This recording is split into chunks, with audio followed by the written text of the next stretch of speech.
thanks again, just echoing Andy's thoughts there. Thanks to the athletes, fascinating discussions there, I'm sure you'll agree with me.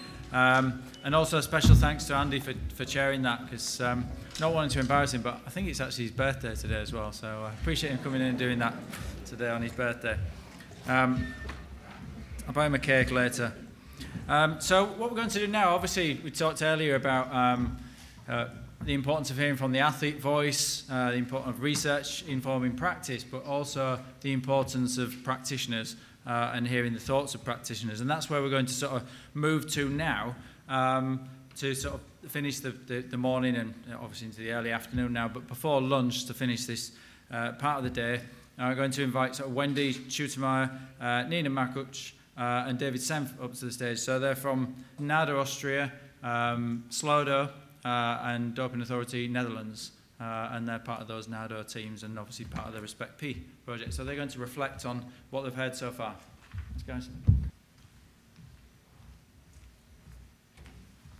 Well, thanks for all of you just to be here, and we're really like to talk about, for us as NADOs, just in the UK, we're from different countries, different sizes of NADOs, and we want to share with you what our opinions are, but we also would like to know your opinion. This morning we heard a lot about clean sport, fair play, integrity in non-disabled and disabled sports, and we'd like to know what your thoughts about it.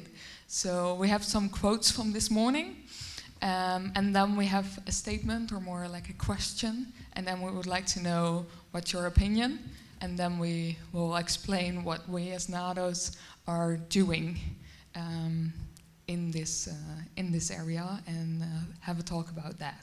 So that's for like 15 minutes. Hopefully we'll get that in 15 minutes. So I will start with just 2 quotes. They're from the presentation from Ian and Ali. And it's about, for me, fair sport is not just about forbidden means, but also about an ethical foundation.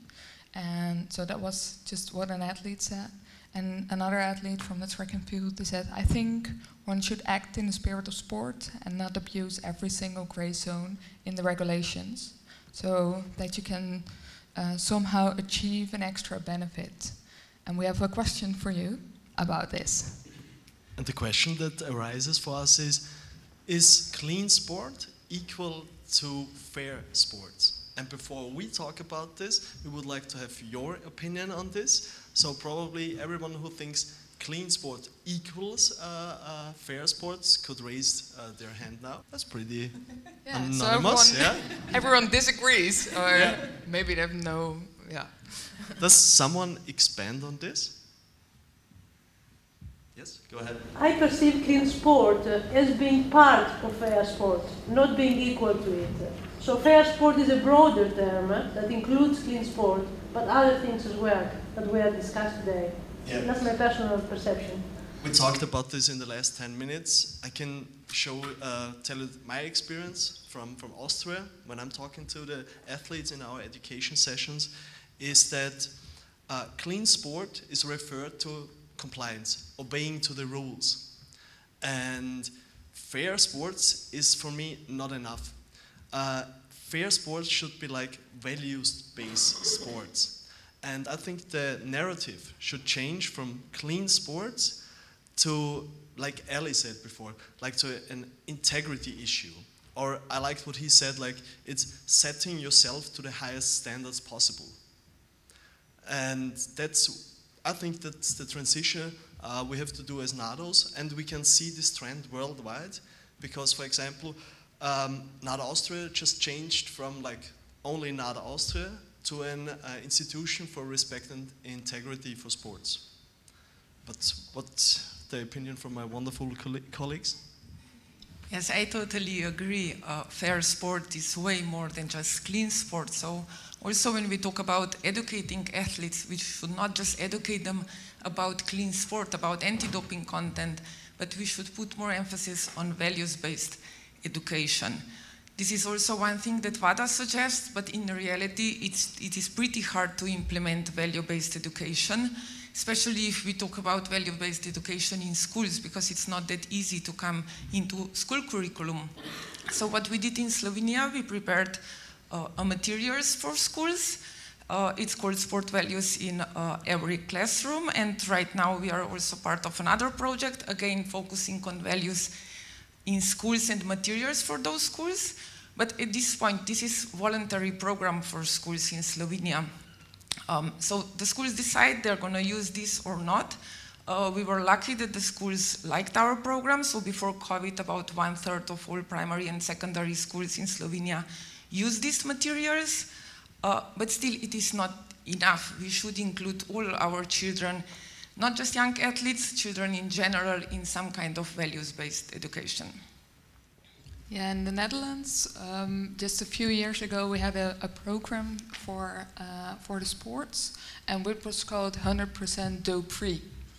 And that was just against doping. We changed it. We changed it to what Lisa thought us about, to be proud of clean sports. It's a values-based program, and we just shifted from against doping to support clean sports. And that was the first step. And we are now just challenging, okay, is it only about clean sport, or is it even broader? Is it more about integrity, about fair play? And is it something that we are just anti-doping authority, and it's about doping, but we see what other NADOs, you thought about it, David, about just the transition to more an integrity organization, and that's also what Doping Authority Netherlands is just thinking about, and have discussions just with the government, also with the Olympic and Paralympic organizations in the Netherlands. So do we need to shift as well, just with match fixing, and maybe as well with the classification? And there's a big discussion in the country about it. Okay, thanks. Should we move on to the next question? Yeah, let's do that. So for our next question, those two quotes are relevant. I will just read it out for you quickly. I just don't think it's prevalent, but I think cheating the classification system is a bigger issue in parasports. And the second one, people don't think about doing that as often as they do in sport for non-disabled people. I would say we're lagging behind a bit. So we have a question for you on this. Is doping as big of an issue in disabled sport as it is in non-disabled? So please raise your hands if you agree that it's the same problem in disabled and non-disabled sport.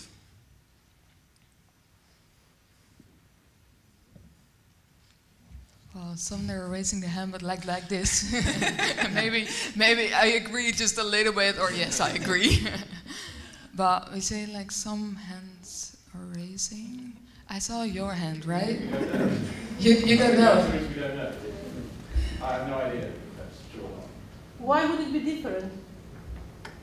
That's an excellent question. Probably, maybe I want to answer on this really, I'm eager to answer it. Dr. Pippa Bennett showed us today the vision of Paralympics UK. And the thing is, there was one sentence, it's create change in the society. Anti-doping is not a sport-specific problem.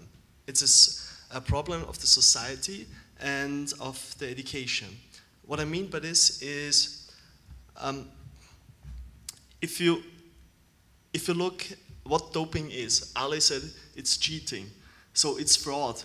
Fraud is not just in sports. Fraud is in every other part of the society, in all of the other industries. So, for me, the prevalence of cheating is the same for every part of the society, and also for the non-disabled and disabled athletes. So we should definitely not differentiate here, because this is unfair, and that's not how the para-athletes would like to be seen. Yeah, I totally agree with David. I believe that anti-doping programs, both testing and prevention programs, should be the same for disabled and non-disabled athletes, because doping is everywhere. It's not picking the sport, it's not picking an athlete by their religion, color, disability, or anything. So doping is around us, and it is important that we educate our athletes and athlete support personnel that there is a risk, that it exists out there, and that we give them the tools how they can help athletes to assist them, that they can go through their careers without doping. Yeah, I agree on that as well. Yeah. What we did in the Netherlands, we made just the education plans with all the national federations, and some national federations are mostly focused on their non-disabled athletes, and we were always asking, yeah, but you also have the disabled athletes, so what, they also need the education about doping. But then I said, yeah, but maybe just a doctor knows everything for them. It's like, no, but they are athletes as well. And we can give just the education to them, although they have all different types of disabilities. It doesn't matter. We will make, or we hope to make our education just for everyone, just accessible. And that's, of course, a big challenge for us as a NADO. But we are there for all the athletes and all the athlete support personnel. And even if there are just in the general, there are questions about doping, or someone wants to know something about it, please come to us and just ask. And we are there for just everyone. So let's go to the last one. Sorry, just a comment on that. Yeah. I do think that part of the problem is that the way that the question is framed. So should it be more that is integrity in sport an issue which covers, and I think that the discussions this morning probably lend themselves to that. And like we were talking earlier on, and one of the things that I would definitely see that from the discussions is that the classification system seems to be flawed, and therefore it is a potential risk factor for doping behaviours. Because the level playing field is not, it's not what it should be because of the classification system, so therefore it could then potentially influence behaviour. Okay, if I understand it right, they say like, okay, maybe someone is just in a wrong classification, and then to use like doping to... Yeah, in order to compete then potentially could be that, you know, it influences doping behaviour because of that. Yeah, we had a discussion about it like on Monday. It was like, okay, can you just compare classification to doping use, or is it something different? And then we said like, okay, maybe just when you are in another classification, there are more. What you see if you are just at the top of your classification, you are much better than what you also thought, Gemma, when you're just at the bottom of it. And if you use doping, then maybe you're not coming from the bottom just to up, but it's better to be in another class. Yeah, that was what we're talking about. Also about the money for the doping, and that's yeah.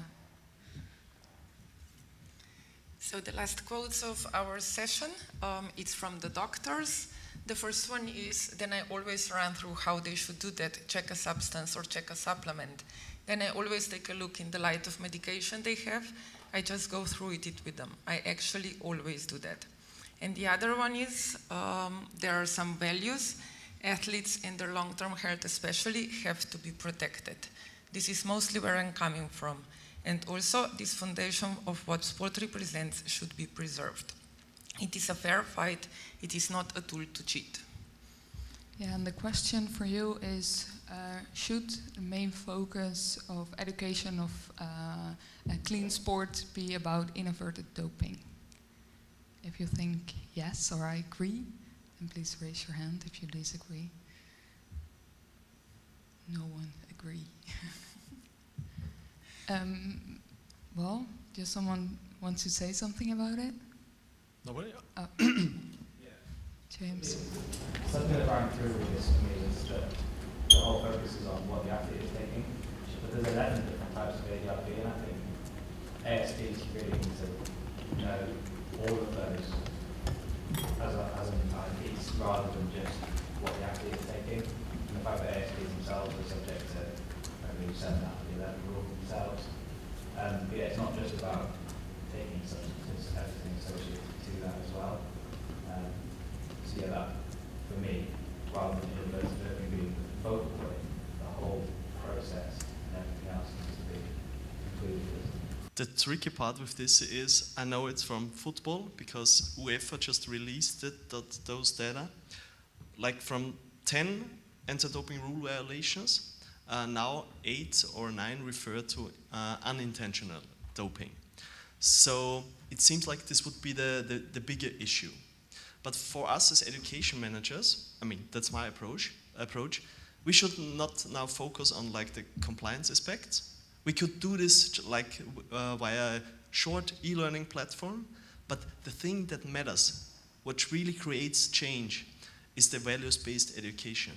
If you teach the athletes how to become the best personal self, the best human, then they will set their self to the standards of like, I'm self-aware, I'm acting responsible, so therefore I know what's on the prohibited list. Or the athlete support personnel, then they know what are the 11 things they could do wrong. So, and you also prevent from intentional doping. Because if you set yourself to the standards of whatever it is, fairness, honesty, respect, then you will also prevent them from cheating here. So I think the solution also to what Paul said before, to prevent intentional, unintentional doping, to prevent doping and other kinds of cheating, is a values-based education. And therefore also we have to change the narrative from clean sport, or what clean sport is referred to. Just add, sorry. I was just going to add, I think it's also about opening up that discussion amongst just the athletes and the ASP as well. It's not just about the athletes stating what they expect from their ASP, but ASP actually stating what they expect from each other. And opening up that discussion to engage them so they know, well, if an athlete ordinarily should ideally go through a nutritionist for a supplement, but an SEC coach, for example, might not necessarily see that as, oh, I'll just take this, it'll help me with recovery, and just bypass the nutritionist. If the SEC coach hears it from a nutrition perspective, that may instill that behaviour change as well. So it's kind of opening up that discussion which does refer to those values, but rather than being educated in those values, they're learning it from within their own peers. Yeah, I agree with that. And also, as Sue mentioned at the beginning in her presentation, it's a team effort. We as an ADO cannot do everything. Also, a coach cannot do everything on its own. So it is important that we cooperate between each other, that we try to connect with schools, with universities, with everyone who is a little bit part of a sports system, so that athletes can get support from different people, not just from one organization. Because if we have an opportunity for in-person education with our athletes, that means 30 to 60 minutes, once, twice in their career, so we cannot really influence them. So I think, yes, education of athletes is important, but it's the same is important of educating everyone around athletes. Yeah, I agree on that. And I have an example just from the Netherlands, because I also give the education sessions. And sometimes there's just an education session just for the whole team, the athletes and the athlete support personnel.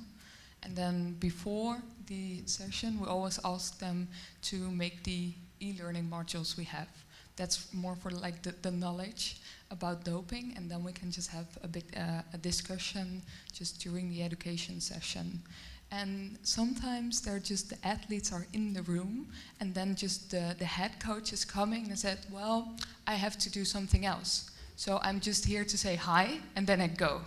And that's that, or they say like, okay, yeah, here's the doctor. He will be at the session, and I, as a head coach, I just go because I need to prepare for the match for next day. And it's like, yeah, but it's not only about you. It's just about the whole team. It's about the culture that you have. And yeah, that's also quite challenging sometimes for us, that we want just the whole team to be there, and then just the coach or other ESPs, they're saying like, no, we need to do something else. So that's for us quite challenging. Are there any questions from the audience? Yeah. You mentioned earlier that for intentional doping, we should teach athletes the values of honesty, respect, etc. How do we motivate athletes to uphold those values in practice? Because I might know what honesty is and that I should be competing with high standards, but how can we motivate the athletes to actually do that? I think that's why it's very important that we start early, that we start when children join a sport club, when they start doing organized sport, that at that time we also start with values-based education, because afterwards I think it's pretty difficult to change their behavior, their opinion. Yes, they will know the rules, but will they act in line with rules? But if we start early when they're still enthusiastic about it, because athletes join the sport because it's fun, because they want to learn new skills. They don't join sport because they want to cheat. So it's our job to keep them clean, to help them that they can stay clean, and I think that's the only option. Start at the time when they start sports. Probably I want to add on this, like Nina said before, it's a team effort. Not just a team effort, it's a society effort. And that's why I said before, doping or cheating is not a sport-specific problem. It's a problem of the society. Yeah. That's, for example, in Austria, in schools, from this year on, we have now an ethics lessons. And we as NADA Austria, we are covering this sports-specific part of these ethics and integrity lessons. Yeah, one of the first steps is just to have the discussion with each other about it. Because we also see within teams, they're just saying, oh, but doping is not something that we do, and we are not talking about it at all. And then it's like, okay, but just have a discussion about what is clean sport, what are the values of our team, and how we want to perform. And that's a discussion that needs to be there more than it is now. I think everyone is hungry. Yeah, time for lunch. Thanks, guys. That was fascinating.